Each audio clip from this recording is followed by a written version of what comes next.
প্রিয় দর্শক, ফরিদগঞ্জ পোস্টে আপনাদের স্বাগতম। দিন ও রাতের সাথে পাল্লা দিয়ে সভা সমাবেশ গণসংযোগে ব্যস্ত সময়ে পার করছেন খাজে আহমেদ মজুমদার। ফরিদগঞ্জ উপজেলা পরিষদ নির্বাচন অত্যাসন্ন। চেয়ারম্যান পদে জয়ের লক্ষ্যে গাঁয়ের পথ, বাড়িঘর, বাজার, দোকানপাট ও মাঠঘাট চষে বেড়াচ্ছেন চেয়ারম্যান পদের এই প্রার্থী। সাথে আছে তরুণ ও যুবকদের উল্লেখযোগ্য একটি অংশ। জনপ্রতিনিধি ও দলীয় নেতাকর্মীও দেখা যাচ্ছে ওই সব কর্মসূচিতে।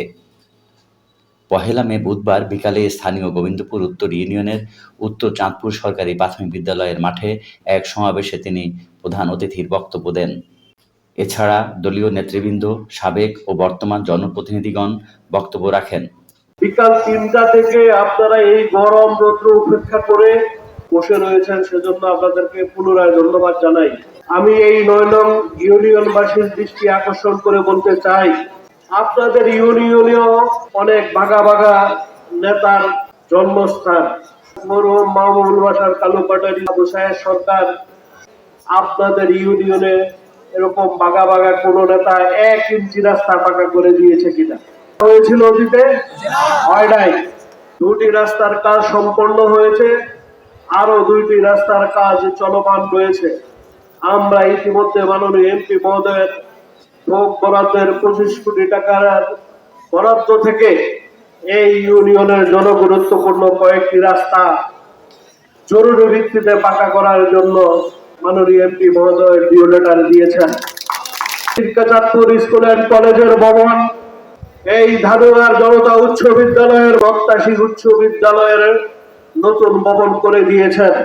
ফরিদগঞ্জ উপজেলাকে একটি মডেল উপজেলা হিসাবে প্রতিষ্ঠিত করার ঘোষণা দিয়েছেন। ফরিদগঞ্জের যে কাঙ্ক্ষিত উন্নয়ন বাকি রয়েছে, সেই সকল উন্নয়ন কাজ মাননীয় এমপি মহোদয় সমাপ্ত করার ঘোষণা দিয়েছেন।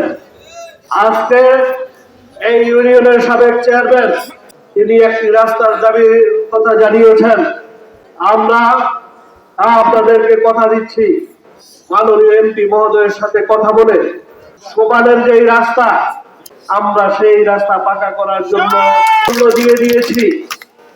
মাননীয় এমপি মহোদয় যদি ওনার এই মেয়াদে যদি কোনো প্রাকৃতিক দুর্যোগ এবং মহামারী করোনার মতো আর কোনো আল্লাহর গজব না আসে, তাহলে ফরিদগঞ্জের আর একটি রাস্তাঘাট আর কোনো ব্রিজ কালভার্ট ও বাকি থাকবে না।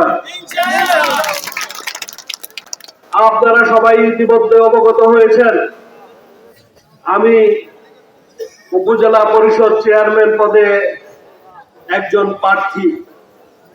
আমি এই এলাকার উন্নয়নে, এই সমাজের উন্নয়নে, এই এলাকার শিক্ষা প্রতিষ্ঠানের উন্নয়নে, এই এলাকার রাস্তাঘাটের উন্নয়নে, এই এলাকার মসজিদ মন্দিরের উন্নয়নে আমি অতীতে অগ্রণী ভূমিকা পালন করার চেষ্টা করেছি। আমি অতীতে সুখে দুঃখে আপনাদের পাশে ছিলাম। আমরা এই ইউনিয়নে ১২৫টির মতো ছোট বড় রাস্তা সোলিং করে মানুষের চলাচলের উপযোগী করে দিয়েছি। আপনারা যদি সুখে দুঃখে আমার পাশে থাকেন, আপনাদের সহযোগিতায় আল্লাহ যদি আমাকে কবুল করেন, আমি যদি উপজেলা পরিষদের চেয়ারম্যান নির্বাচিত হই, আমি আপনাদেরকে কথা দিচ্ছি, আপনাদের এলাকার আর কোনো উন্নয়ন বাকি থাকবে না। আমি মাননীয় এমপি মহোদয়ের সাথে কথা বলে আপনাদের কাঙ্ক্ষিত সকল উন্নয়ন ইনশাআল্লাহ অবশ্যই করব। আমি সেজন্য প্রত্যাশা করি আপনারাও আমার সুখে দুঃখে পাশে থাকবেন। আপনারা এখানে যারা উপস্থিত রয়েছেন, আমি অত্যন্ত গর্বিত এই ৯ নং গোবিন্দপুর ইউনিয়নে এরকম প্রভাবশালী নেতৃবৃন্দের মিলন মেলা হইল কিনা আমার জানা নাই। উপস্থিত রয়েছেন এই ইউনিয়নের ৩জন, ২জন সাবেক বর্তমান চেয়ারম্যান সহ প্রভাবশালী সকল ইউপি সদস্য। আপনারা সমাজকে পরিচালিত করেন, যেহেতু আপনারা সমাজের প্রভাবশালী মানুষ, আপনাদের কথায় জনগণ ভোট দেয়। আমি আপনাদেরকে বিনীত অনুরোধ করব, আপনার পরিবার এবং আপনার সমাজের মানুষকে আগামী 29 মে ভোট কেন্দ্রে গিয়ে যাতে আপনাদের পছন্দের প্রার্থীকে ভোট দেয়, আপনারা সেই ব্যবস্থা করবেন। আমি ঘোষণা দিচ্ছি, আমাদের অতীতে যদি কোনো ভুলভ্রান্তি হয়ে থাকে, আমরা অবশ্যই আমাদের সকল ভুলভ্রান্তি শুধরিয়ে পথ চলার ব্যবস্থা করব। আমি আরো ঘোষণা দিতে চাই, আমরা অতীতে আমাদের মাননীয় একটি মহোদয়ের মনোনীত দুইজন প্রতিনিধির মাধ্যমে বিভিন্ন উন্নয়ন কর্মকাণ্ডটি, পাশাপাশি যারা এমপি মহোদয় অথবা আমাকে যে উন্নয়নের কথা বলেছেন আমরা সেটাও করেছি।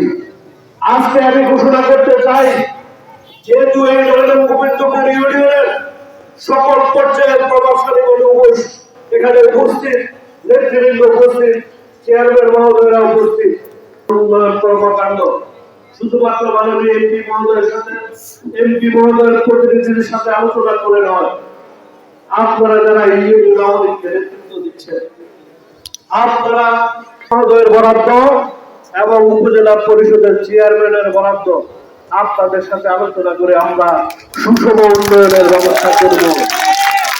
আমার বাবার চেয়েও বয়স্ক মানুষ, আমি আপনাদের দোয়া চাই, আমি আপনাদের সন্তান হিসাবে আপনাদের সুখে দুঃখে পাশে থাকতে চাই।